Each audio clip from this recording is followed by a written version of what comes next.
Hey guys, it's Hurricane. Today we're going to talk about the Wolverine Airsoft Inferno. I just got my hands on the Spartan edition and installed it yesterday. You may have seen my video on my out-of-the-box experience with it. You may have remembered that I was having issues with attaining semi-auto, but I replaced the selector plate and things are all fine now.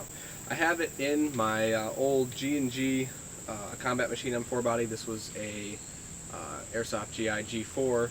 And it's seen better days, and I decided I'd throw this in there because the gearbox was starting to get really old, even though I'd rebuilt it at least once. And I really wanted to see how this thing would work in the platform that it's designed for, the M4. Besides the Inferno unit, I am running it out the back to a 7.4 volt LiPo battery in the stock. I may change that location later if I can fit something a little bit smaller somewhere else, like on the buffer tube. I changed the wires to standard Deans instead of the mini JST or mini Deans, I forget what they're called, that come stock, simply so that I don't have to have another battery connector laying around that I have to have weird connectors for and adapters for. The line runs out the back. This was really easy to do. I just had to cut a little slot out of the back of the gearbox shell, and so now I don't have it coming out of the pistol grip. I have this running to this airline here, which goes to my Ninja LPR regulator on just a run-of-the-mill 3000 psi 47 cubic centimeter tank.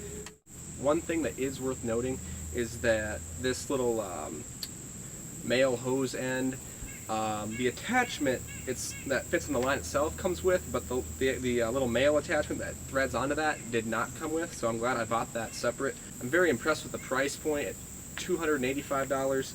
I was able to get the Ninja LPR and my airline for $100 used, and I was able to get my air tank for $25 used.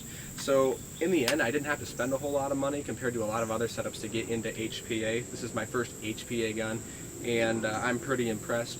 One thing I do want to talk about is the fire control unit controls, how you program it. It's fairly straightforward, but I wish that in the instructions that they'd included how many possible dwell settings there are before you return back to where you started, and how many rate of fire options there are before you return to where you started once you cycle all the way through the menu options. That would definitely speed up the process for a newbie like me. Very simple to use though. I have it hooked up right now. This mag has been cleared and the chamber's clear.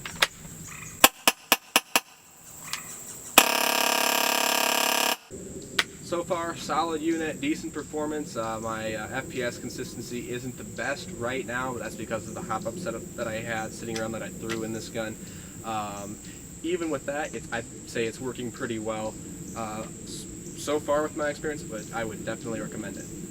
Installation was really easy, even though the included manual didn't really tell you how to put it in. I figured it out really quick and I went in without very many problems. One thing that I would like to mention is the machining looks really good, really consistent. Was very impressed with the quality of the piece.